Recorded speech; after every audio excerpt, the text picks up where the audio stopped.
I don't know about you, but I have been told many, many times that I am just too damn sensitive because my mood changes very often, or I just notice like the slightest changes in, let's say, lighting, or I like notice like lint on the ground, and it's just like I can't just get over it. I just notice it very easily. So I wanted to talk a bit about the highly sensitive person trait, and I'll describe a little bit later about the four main distinct features of the HSP. And I wanted to say early on that HSPs comprise 20% of the population. That's a big amount of people, and it is not a diagnosis, and it's also not a problem, but a lot of the challenges that HSPs like myself face is that technically we're in the minority. We're the minority in a country and a context that's not very kind to minorities. So often HSPs feel really misunderstood, they feel judged and shamed because they just don't fit the mold as to what the rest of the population tends to experience just fine. So if we think about the acronym DOES, those are the four letters that correspond with the traits that distinguish HSPs from non-HSPs. So the four are D for depth of processing, O for overstimulation, E for emotional reactivity and empathy, and S for sensitivity to subtle stimuli. I'm going to go over each of these in more detail. If you are trying to listen to this video, and even how the speed by which I'm talking now it may take you a moment to kind of digest and understand what I'm saying, or you have to like rewatch the video, chances are that might be an indicator that you might be HSP. So feel free to watch this video again and again as you need. Otherwise, you can check out the link to my website page that's specifically dedicated for HSPs. That'll be in the comments. So coming back to the four, starting with D for depth of processing. HSPs tend to take in a lot more quality and quantity of information from the world around them. So if you can kind of imagine a person being like a high definition or like Blu-ray imaging in a DVD-ish world. So compared to the vast majority of the population, HSPs just take in far more stimuli, like what's happening here, sensory information, emotional information. And not only do they take in a lot more quality and quantity of data, they run all of that through a very fine sieve internally. So they're very deliberate, they're very thoughtful and reflective, and it takes a while. So usually you can't just like throw information at them. HSPs usually need some time away to kind of process and digest everything. So they're not as speedy as some of the rest of y'all might want HSPs to be. So that's one, depth of processing.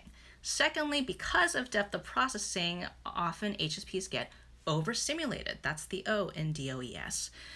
Because of all that stuff that's happening, that's being taken in from the outside, and all the churning that's happening inside, HSPs get overwhelmed very easily. And so the nervous system tends to shut down more.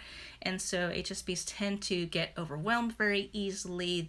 Their mind gets very foggy, their eyes glaze over, they're very frazzled and more irritable because of that.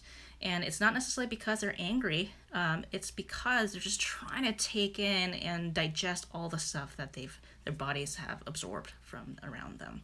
And so to deal with this, HSPs may need to have some dedicated time in very low stimuli environments. So in silence, solitude, and stillness. They need to get away from all the noise, all the people. For myself, after a long day, I just need to take a good 10-15 minutes with the lights off in my room by myself, under the covers, under a weighted blanket. A good 10-15 minutes of that helps my body come back online. So if HSPs withdraw, it might not be necessarily because they don't want to talk to you. It might be because they're overwhelmed. So that's O for overwhelm.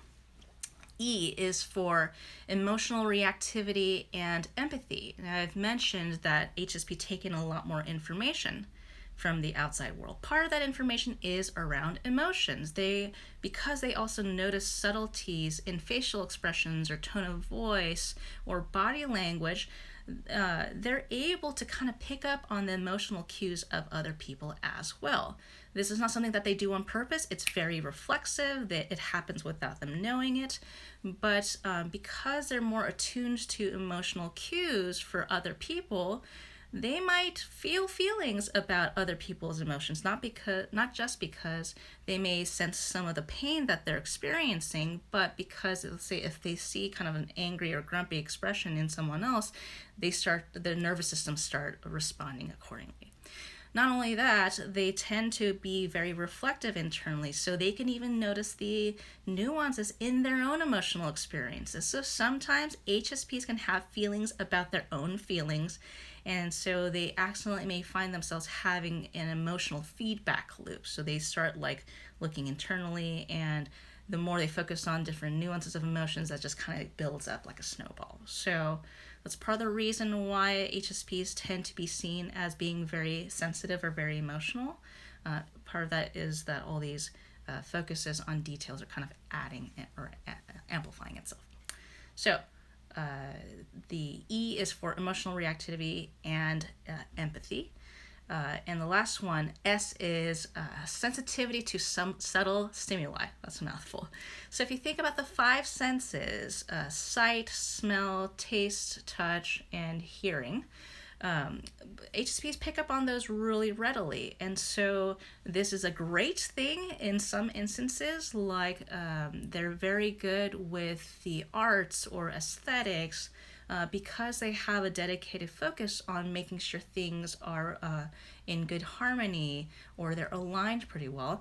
This can also backfire. So noticing the scratchy tags on the back of the shirt, or just feeling really bothered that a particular picture frame is like out of alignment, etc., it can kind of be a double-edged sword. So in summary, the four traits that distinguish HSPs from non-HSPs are D for depth of processing, O for overstimulation, E for emotional reactivity and empathy, and S for sensitivity to subtle stimuli. If all these four things to varying degrees resonate with you, there's a good chance you might be a highly sensitive person.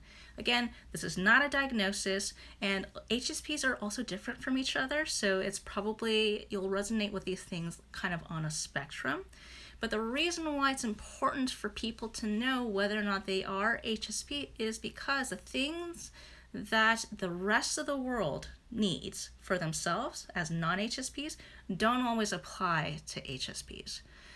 Being an HSP in a non-HSP dominant environment presents some very difficult circumstances. Like I live in the Silicon Valley in the United States, and there's a high emphasis on like being the best or having things be bigger and better and louder and faster.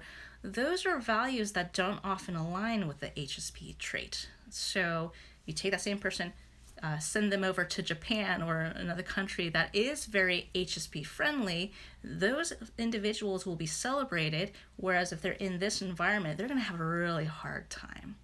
So find out what your specific needs are, because they matter. It's just because they're often misunderstood. It may take a little bit longer for you. So if you want to learn more about the HSP trait, check out the link that I have in the comments section towards my website page, or pick up a copy of this book, The Highly Sensitive Person by Dr. Elaine Aron. It's a fantastic resource. She also wrote some books that are specifically to serving HSP children or being in love as an HSP or with an HSP.